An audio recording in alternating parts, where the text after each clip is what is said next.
Hatikumrul interchange উত্তরবঙ্গের একটি গুরুত্বপূর্ণ সড়ক যোগাযোগ কেন্দ্র।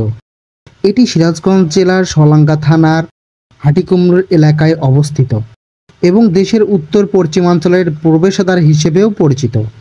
এই ইন্টারচেঞ্জটির মাধ্যমে ঢাকা থেকে রাজশাহী, পাবনা, রংপুর, বগুড়া, নওগাঁ, দিনাজপুর, ঠাকুরগাঁ সহ উত্তরাঞ্চলের প্রায় সব জেলার সঙ্গে সরাসরি মহাসড়ক যোগাযোগ স্থাপন রয়েছে।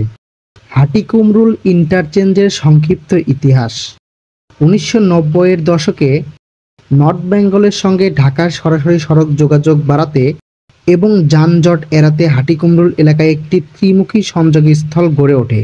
এটি মূলত ঢাকা থেকে রাজশাহী মহাসড়ক ও ঢাকা থেকে রংপুর মহাসড়কের মিলনস্থল। 2000 সালের পর হাটিকুমরুল ইন্টারচেঞ্জের যানবাহনের চাপ বাড়তে থাকে। উত্তরবঙ্গ থেকে ঢাকামুখী ও পশ্চিমাঞ্চলগামী সব ট্রাফিক হাটিকুমরুল দিয়ে যেত, ফলে ভয়াবহ যানজট দেখা দিত। 2012 থেকে 2017 সাল সরকার হাটিকুমরুল ইন্টারচেঞ্জের উন্নয়ন প্রকল্প গ্রহণ করে। জাপান আন্তর্জাতিক সহযোগিতা সংস্থা JICA এবং বাংলাদেশ সরকারের যৌথ অর্থায়নে এটিকে একটি আধুনিক 4 লেন ফ্লাইওভার ইন্টারচেঞ্জের রূপ দেওয়া হয়। 2019 সালে হাটিকুমরুল ইন্টারচেঞ্জের নতুন অবকাঠামো চালু হয়, ফলে ঢাকা থেকে রাজশাহী ও রংপুর মহাসড়কের মিলনস্থলে আর আগের মতো দীর্ঘ যানজট থাকে না। হাটিকুমরুল ইন্টারচেঞ্জের বিশেষ কিছু গুরুত্ব: এটি বাংলাদেশের অন্যতম বড় ইন্টারচেঞ্জ।